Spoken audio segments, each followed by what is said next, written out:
नमस्कार, मैं सियाज और आप देख रहे हैं आपका अपना यूट्यूब चैनल देश और दुनिया। तो आज लेकर के आया हूँ फिर से एक बार श्री महाविश्वकर्मा पुराण का छठा भाग। तो आज इसमें जानेंगे आगे क्या बताया गया है, क्या लिखा है, सब एक एक बात। तो वीडियो है वो आप लोग ज़्यादा से ज़्यादा लोगों तक शेयर ज़रूर करें ताकि बाकी लोगों तक जानकारी पहुँच सके। तो चलिए आज छठे भाग में देखते हैं आगे क्या लिखा है और क्या बताया गया है। ऐसे ही आगे बारी बारी है वो पूरा ये सब एक एक जो भी इसमें लिखा है सब जानकारी आपके सामने में लेकर के आने वाला हूँ। तो चलिए अभी छठे भाग में देखते हैं क्या लिखा है। तो इसमें है विश्वकर्मा प्रभासस्य पुत्र शिल्पी प्रजापति प्रसाद भवनोद्यान प्रतिमा भूषणादिषु तड़ागारन कुपेशु स्मृतः सोमवर्धकी मत्स्य 5, 27, 28।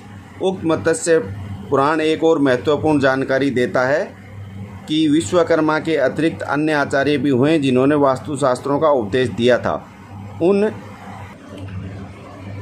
आचार्यों की संख्या 18 है। भृगु त्रिविशिष्ट विश्वकर्मा महेस्तथा नारदो नक्षिजेव विशालक्ष्य पुरंदर ब्रह्म कुमारो नंदीश शानको गर्ग एवच वासुदेवो निरुदक्ष तथा बृहस्पति है। अष्टादशते विख्याता वास्तुशास्त्रोपदेश का मत्स्य 251, 213।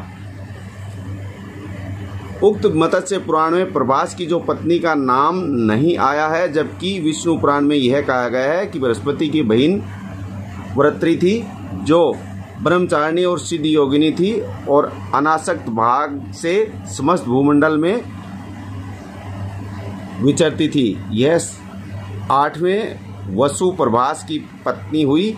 उससे सहस्त्रों शिल्पों या कारीगरियों के कर्ता और देवताओं के शिल्पी महाभाग प्रजापति विश्वकर्मा का जन्म हुआ तथा जिन्होंने देवताओं के लिए अनेकानेक विमानों की संरचना की और जिनकी आविष्कृता शिल्प विद्या के आश्रय से बहुत से मनुष्य जीवन निर्वाह करते हैं। उनके 4 पुत्र हुए जिनके नाम अजयपाद, अहिर्बुर्धन्य, त्वष्टा और परम पुरुषार्थी रुद्र। बृहस्पतेषु भगिनी वरत्री ब्रह्मचारिणी योग सिद्धा जगत क्रमशक्ता विचरतुते प्रभासस्य तु सा भार्यां वसुनामतस्य तुः विश्वकर्मा महाभागस्य यज्ञं प्रजापति कर्ता शिल्प शस्त्राणां त्रिदशानां च वर्धकी भूषणानां च सर्वेषा कर्ता शिल्पवतां वरः।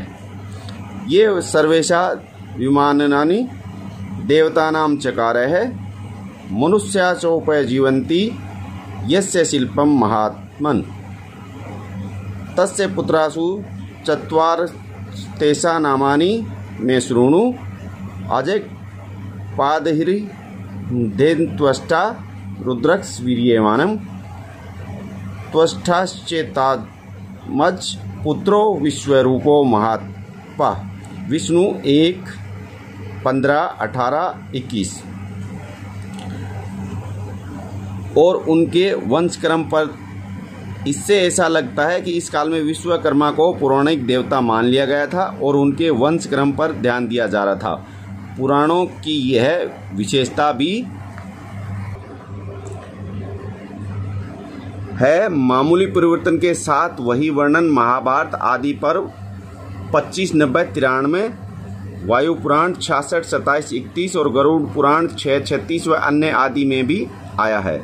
यहाँ स्वयंभुव मवंतर में उनकी स्थिति बताई गई है। अग्नि पुराण में विश्वकर्मा को सहस्त्र कलाओं का सूत्रधार बताया गया है।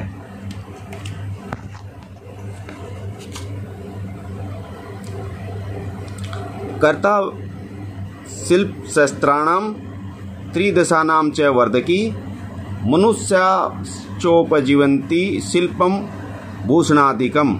अग्नि 18, 40, 41।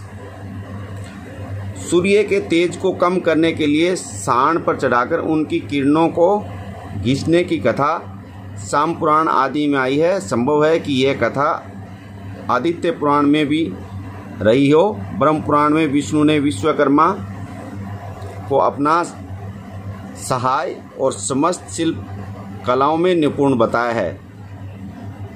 अयम में सहायस्तु आगतः शिल्पानां वरः विश्वकर्मस्य साक्षात् त्रिपुणः सर्वकर्मसु। ब्रह्मा 50:40। ब्रह्मवट पुराण में श्री कृष्ण जन्मखंड के 14वें अध्याय में उनके नगर नियोजन का रूप सामने आता है। हालांकि यह उल्लेख हरिवंश और कतिपय बौद्ध ग्रंथों में भी यथारूप आया है, उन्हें श्री कृष्ण वास्तुविद्या का उपदेश करते हैं। समुद्र तट पर निर्माण योग्य दुर्ग, कक्ष, भवन, आंगन, शालाएं, शिविर में रोपणीय वृक्षादि का निर्देश करते हैं। इसी आधार पर विश्वकर्मा ने द्वारकापुरी का निर्माण किया था। भागवत के 10वें स्कंद में भी द्वारकापुरी के निर्माण का विवरण आया है। 59-50-53।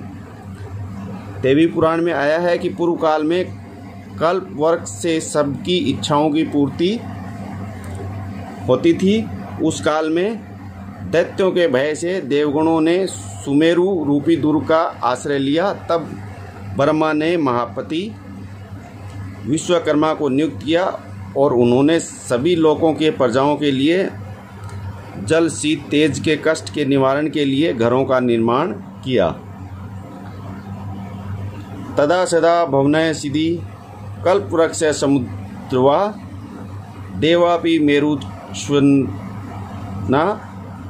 दुर्गा दान वशंक्या ततो ब्रह्मा समाधया विश्वकर्मा महामति ग्रहाणि चक्रीरे तासु प्रजासु सुख हेतु ते जल सीता तपादीनां प्रति घातया चक्रीरे